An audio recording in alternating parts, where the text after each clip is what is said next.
And how do you get paid? Like, because in a way, say you wound up with an injury, whether from your workplace or a car accident, who winds up paying? Like insurance companies, or how does that work? Because say you have to sue an entity that doesn't have money. So it's just, right, here's my favorite sign. That's my favorite sign.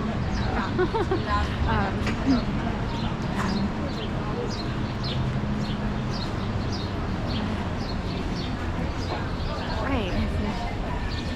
Technically, I guess, you know, could we use a little bit of a paint job or what have you, washing, but I don't know how hard it is to maintain.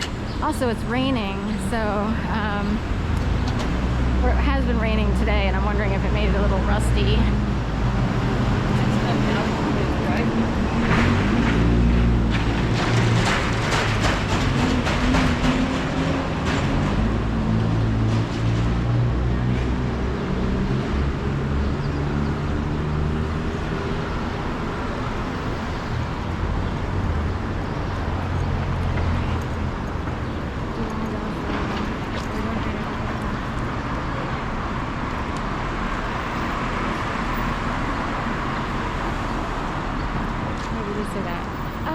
Something that I've experienced in my lifetime, and I think it's some weird like family journey dynamic that needs to keep being put on over and over. If there were like evil entities ruling the world, and it would be like, okay, so in my family situation, you know, my mom and dad wound up divorced in the early 70s. I was, you know, like 2 years old. But it was because of a kind of a friend. She, you know, this woman who was married to her husband up the street, who showed up to my mom's like baby showers. Anyway, my mom, my dad, and the other woman wound up together. So that creates immediately an extreme dynamic of pain, betrayal, insecurity. So already it seems like, and it's a total lie, but it can be put through the person who's left behind with 2 kids is wondering like, what is it about her that's better than me? So women are pitted against each other, and you know, the one left behind feels like a loser, right? So say that dynamic is set up throughout your entire life. And the way that it could play out is, you know, anytime like I've had normal traditional jobs, and in every one of them it's come up where some other female is favored, but to the point where it's like extreme and weird. And it's like, then it triggers that thing from childhood. And one of the things that would go on, and this happens to a lot of people, women, but say, for instance, I worked at a publishing company, and I was senior editor, and the managing editor was a tall, are we going in? Was a tall, like kind of Nordic blonde person with blue eyes. And she looked good, although if you knew her, she was kind of cold and rigid as a person. But that didn't deter all the contractors who got on the elevator, because they were always doing work in the building where I worked at 401 North Broad. That's where it was before, North American Publishing Company. So they would get on and ogle her, eye her up, and I was chopped liver. I've always been chopped liver. So that's basically, wherever I am, I'm considered chopped liver. Like, you could even set down someone who isn't considered attractive by 90% of the population, but if that person is loved by someone, again, they're winning out, you know what I mean?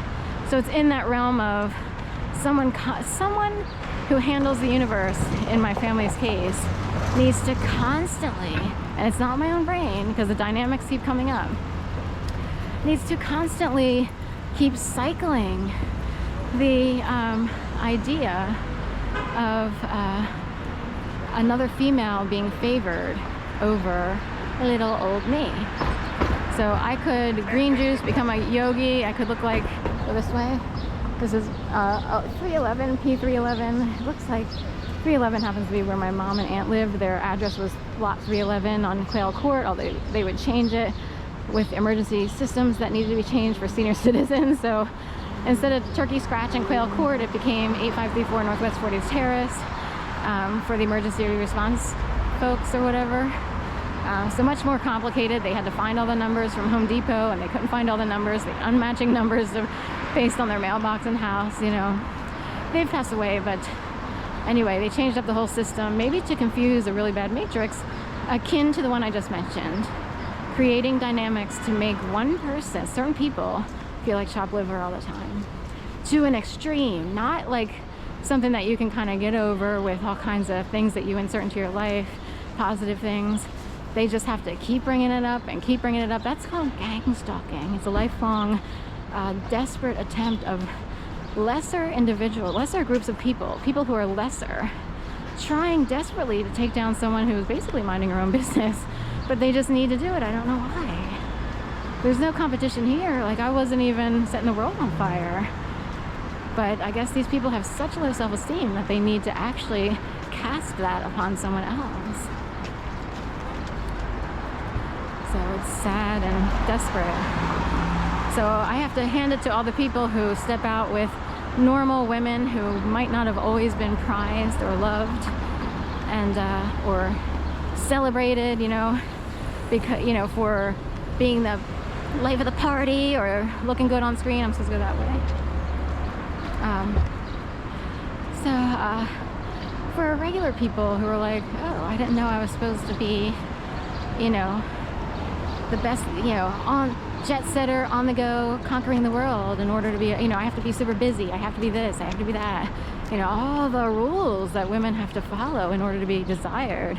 It's really sad and desperate. Hence, you know, a protest this Saturday, noon to 3, hands off, you know, pigs, you know, who perpetuate this idea somewhere or have over my lifetime. And it should be a good turnout. Lots of women expected. It's been average, you know, they had a whole article in the Inquirer. So we'll see. Hopefully they do have a good turnout.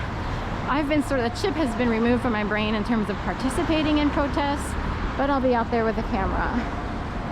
So they had to sort of tweak a whole bunch of things so that all the rejection and all the other, and the harassment and the slamming and all this other stuff that has gone on in my case doesn't, you know, keep me from functioning every day.